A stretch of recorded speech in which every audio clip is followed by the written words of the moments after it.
And we're back, Human Nuggets here with some more Modern Warfare 2 content for you today. We got the Basilisk finished out of 1,000 kills, so we can go ahead and find the charm for that one. Here's the one-handed build I've got. We got the SORO99 grip, tuned in for sprint fire and ADS speed. The AIM-OP V4 optic, tuned in slightly closer and for ADS speed. The Corvus Laser 790 tuned in for ADS and sprint to fire speed. The 10.5 inch F-TAC arrow barrel tuned in for damage range and recoil steadiness. And the Bryson HTA trigger tuned in for sprint fire and ADS. And then the Akimbo build, we got the Akimbo grip obviously. We got 500 snake shot ammo tuned in for bullet velocity and damage range. We got the Bryson HTA trigger again, tuned in for sprint to fire and recoil smoothness. The 10.5 inch F-TAC arrow barrel again, tuned in for damage range and recoil steadiness again. And the Revo LSD 7mW laser, tuned in for hip spread, and I didn't do anything on the left there.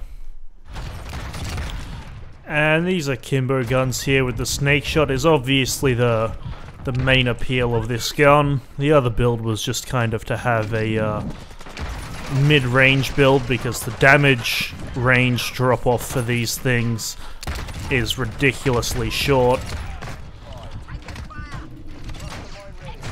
But yeah, these are cheesy as fuck. They're not as bad as they were in 2019, but still, just like, you mow through people. Because, well, it's ridiculous. They're mini shotguns with worse damage, obviously. I do always make sure to fire both barrels at once because they don't have as amazing damage as they could. Fucker.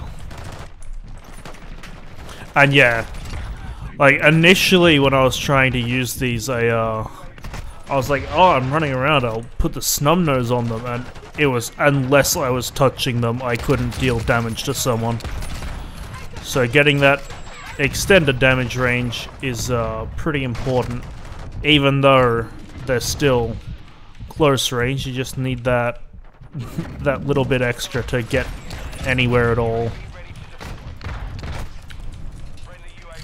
But yeah, so these are stupid. Like, this is how to get players in a lobby to hate you. And when I run into people using it, I know I get annoyed, so like I do feel bad running around using them. Like, even though I was trying to get something done, it was still just they're so over the top.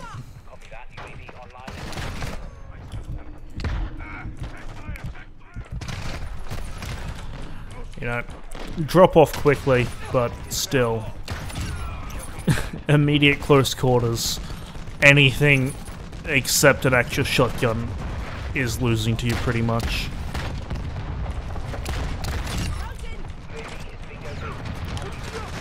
Downside of the revolvers is obviously a small magazine size, and they do have the loaders that say they're meant to increase reload speed and that kind of crap, but I didn't see them doing all that much. Really? Just gonna get a second one?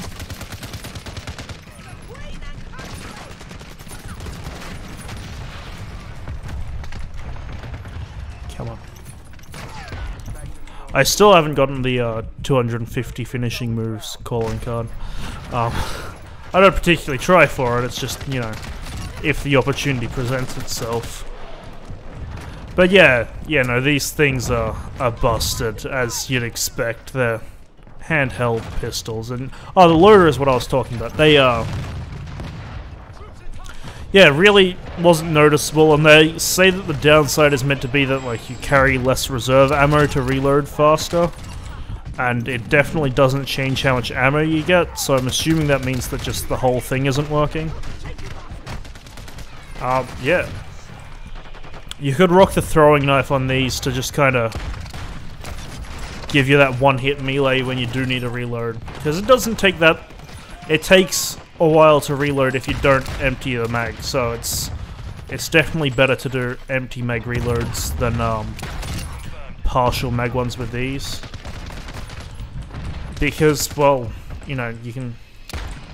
I mean, it's more noticeable if I switch to the one-handed one, because you can see the actual reload. But, like, you fire off one round, and you gotta do individual reloads. And yeah, this is more for... Like I was saying with the Deagle, you got that close quarters build covered, so you want something for precision in mid-range. And it doesn't have quite as big of a one-shot headshot range as the 50 does.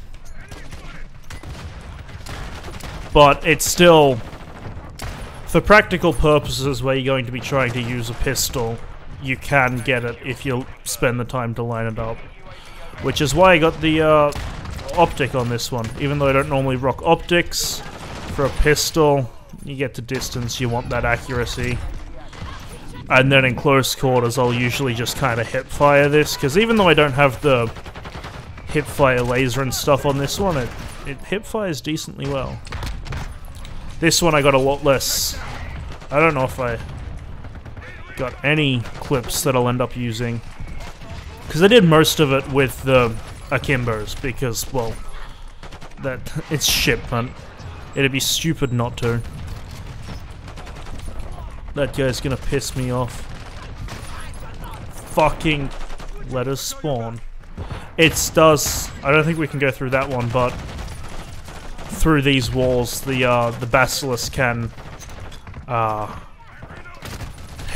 shoot them, and still one-shot headshot through that bit of wall, which is like the one thing I had nice to say about the 50 cal.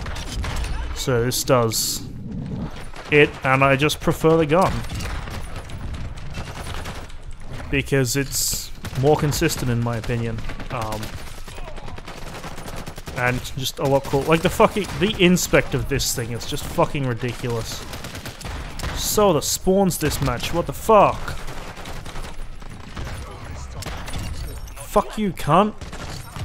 I know it's not his fault, but still.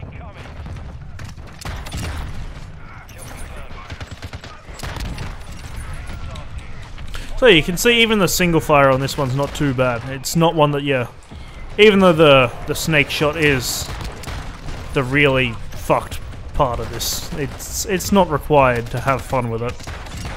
And on anything other than shipment, it's decently impractical to have the snake shot just because of that range.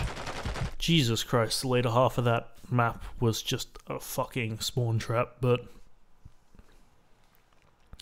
yeah, I think I did a decent job of showing off both the snake shot and, you know, my kind of mid-range build here. And yeah, but yeah, like this loadout says it's meant to reduce the amount of reserve ammo, but you can see they all have the same, so I'm assuming the other parts aren't working either, how they're meant to be. And if it is, it's kind of a negligible difference to the reload time. So yeah, I'll leave it there for today. I hope you guys have enjoyed, and I will catch you in the next one.